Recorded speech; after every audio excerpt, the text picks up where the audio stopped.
But first tonight, debating the future of hyperscale data centers in Kentucky. People in Louisville sounded off on the controversial topic during a town hall with state lawmakers. Norman Seawright was there tonight. Norman, what was the biggest concern?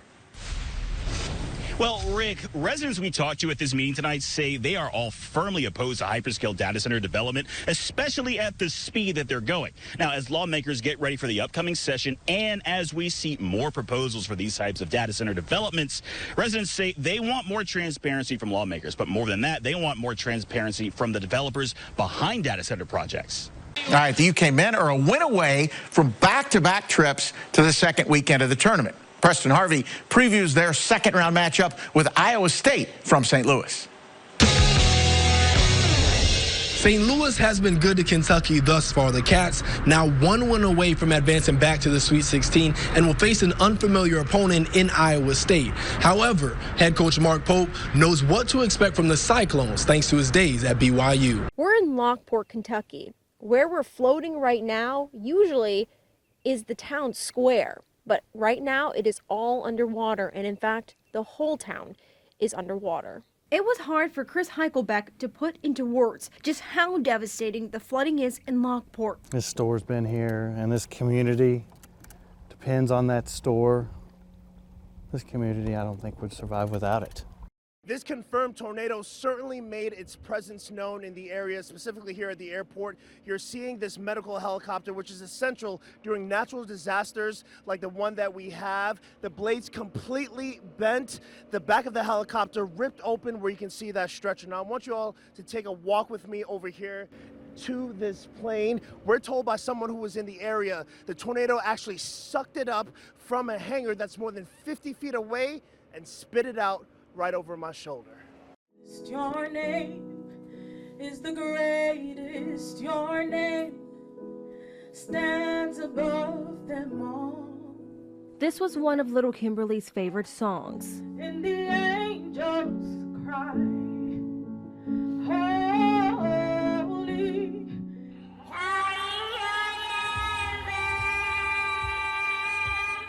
This is a tragedy. It's a great loss. The loss of Lou Fedden and his granddaughter, 3-year-old Kimberly Asa, who died together in the November 4th UPS plane crash. Two best friends, inseparable in life and laid to rest together. Love, loss, and lives worth celebrating. It all echoed through the overflowing chapel. It's one thing to grieve. It's another thing to be bound by grief. I don't want anyone to be bound by grief. Understand that they are in heaven. And as voices rose in worship,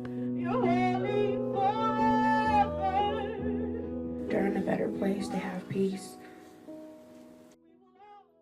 Most areas were spared heavy rainfall last night, but some towns were not so fortunate. And photojournalist Lance Price was in Caneyville today, and he shows us how that community weathered the storm.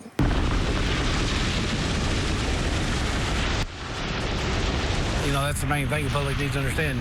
Turn around, don't drown. You don't know what's underneath that water. Take it seriously.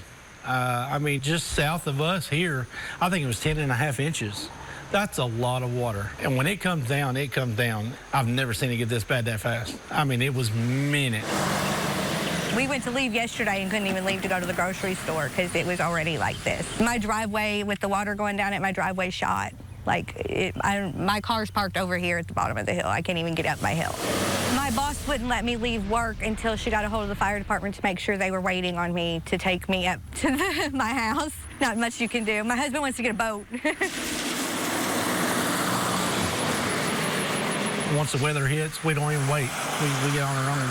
Part being a volunteer, you know. We had a couple of water rescues that we had to attempt. Some of us couldn't even get there. We was having the road blocked and trying to help out the county and the state, which was responded very quickly. We have a community center, totally took it away. Building gone.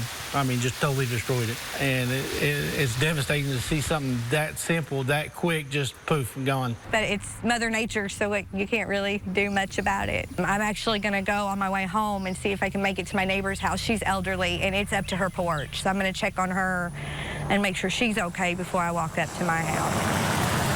I think people are starting to get the hint that this is going to be a reoccurrence, especially after the last time. You know, we all thought it was just a spoof. It'll go away. We'll be all right. It's Caneyville. We all pretty much stick together and help each other out. So I think we'll be all right. That is a resilient neighborhood. Thank you, Lance. Good sweeping. On its surface, it seems simple. Push a 41-pound stone and hope it stops in the house. Just a little bit stronger. I always warn them the first time they push out of the hack, like you see the guys do on TV, there's nothing natural about it. And it really is harder than it looks. It's all about the balance and the glide. But it might take you a time, or two, or three. Was that good? You know, it looks so easy on TV, like so many things do, but to actually get and do the motions, it takes some getting used to. It's not just mastering the job of throwing. She's coming in hot. The sweepers also have to be ready for anything. Oh, shoot. Oh, shoot. Even a rogue stone that might have a little too much oomph behind it. We're literally chasing this stone. But with time, 3/4 the stones are in play. An hour and a half ago, you guys couldn't push out of the hacks. And a little encouragement. Good throwing. You never know. The next Winter Olympics could be calling your name. Yeah, I'm just training. The next Olympics is 4 years away.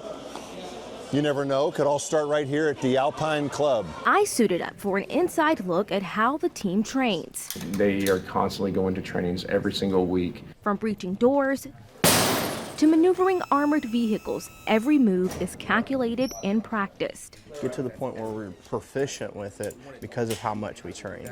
It appears hundreds, if not thousands of people gathered in downtown Louisville on Saturday in front of Metro Hall as a part of the national No Kings protests.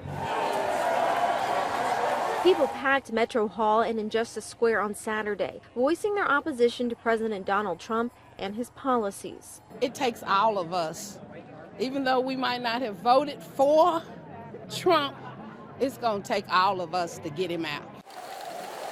Every day is exciting in its own different way. They will throw everything but the kitchen sink at you, and it's amazing. As Louisville fire recruit Zachary Abrams nears the finish line, he says becoming a firefighter is everything he's always imagined it would be. It's been truly eye-opening to see what it's really like. You see it on TV, you think that's easy, but you do it in real life and then it becomes a much bigger learning curve. Actually grabbing lines off the apparatus, going interior, and seeing what that's like to actually flow water, as well as grabbing water at a hydrant. Climbing ladders, being on roofs, being in uncomfortable situations so you become comfortable to better do the job for the city. She was definitely extremely fearful, extremely shy, very reactive and skittish. You could hardly pet her. She could hardly get up on the confidence course, could hardly walk. She was chained up and left to die in Meade County. Woohoo! Yay! Who's that good girl? Good girl. There was so much damage to her neck that it took 4 surgeries and 6.5 months to get her healed. We were not even sure we were going to be able to save her. Lisa Ford, a volunteer with the nonprofit Shamrock Pet Foundation, takes in animals that have been abused. She tells me watching Lainey training at Resort for Paws in Clarksville is nothing short of remarkable. Her recovery comes as former owner Jason Basham faces felony charges under Ethan's law. I'm just excited to be here on the Muhammad Ali Day, 502 Day. Kamisha Jeter and her friend Ray Hicks specifically wore their Muhammad Ali gear after hearing the track would be celebrating the legend on 5-0 Tuesday. Because he's a staple of our city, of Kentucky. From boxing demonstrations on the terrace to an interactive art installation, tributes to Ali were everywhere on Tuesday. Every branch and every service member was honored on Tuesday at American Legion Post 113 to not only honor them, but also thank them for their service on Veterans Day. Dozens of service members gathered in Elizabethtown Tuesday to be together on this Veterans Day. For this one day, we can all gather together and show our support and our love for one another. Garrett entered the Army at a young age, saying it not only gave him a new family, but a sense of purpose. I looked around and I saw what my friends were doing, same things they were doing when I left them 3 years ago. They hadn't changed. I changed. And I realized then I had to go back. Patricia Richmond found that same purpose as a medic, serving 21 years between general surgery and labor and delivery. But as a woman, yeah, sometimes it seemed a little harder, but you made it what you want. If you say, this is what I want, and this is where I'm going, and you stand on those, you'll get where you want to go. But when asked about her heroism, Richmond didn't hesitate. I was just doing my job. You know, I joined the Army and did a job, and I loved it every minute of it. I never thought of it as a sacrifice or anything else. It was just part of my day. In the home of the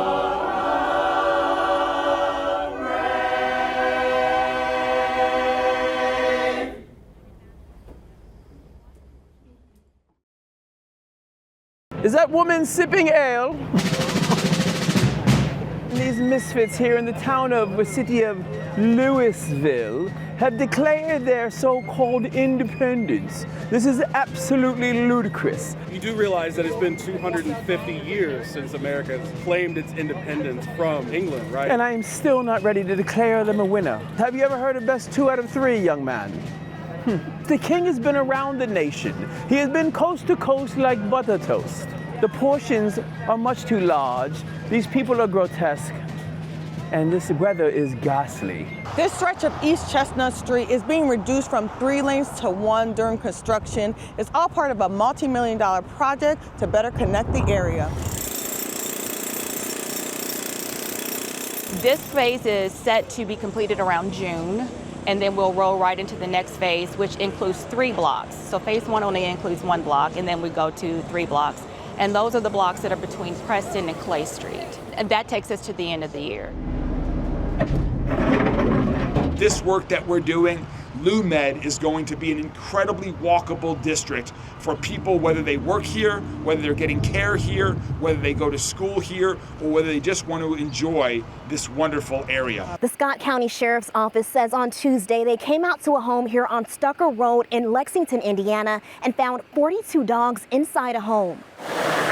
Court documents say deputies were called to the house to do a welfare check. They say they could smell what they believed was ammonia, saw several dogs inside and fecal matter on the floor and countertops. After knocking several times, deputies say Ashley Mashburn and her child came to the door. They say the mother said she lived there with her 2 daughters and husband who was away for work. Investigators say they found 42 dogs inside. Mashburn said she kept them because she didn't want to see them euthanized and planned to put them inside of a barn. Mashburn is now charged with neglect of a dependent and cruelty to animals. As we begin to better understand the scope and historical significance of these materials, it became clear they deserve careful, professional review and long-term proper preservation. This is David Jackson and Rebecca Bill of Color. Yep. So this is documenting an African-American marriage. That's what we'd be looking for. Yep. In those. So one of the first things that we're going to be doing is trying to get a comprehensive understanding of everything that the county clerk's office has so that we can make sure we're focusing on the dates and time periods where we think we can expose the sort of hidden history of Louisville's previously enslaved population. So they have to be free. And the free population is, of course, a much smaller subset. But yeah, that's exactly what we'd be looking for when we'd scan these. Yeah. So this could be a multi-year project very easily, but eventually we'll have a digital access database where people can search for the names of their ancestors and connect their stories back to those families today.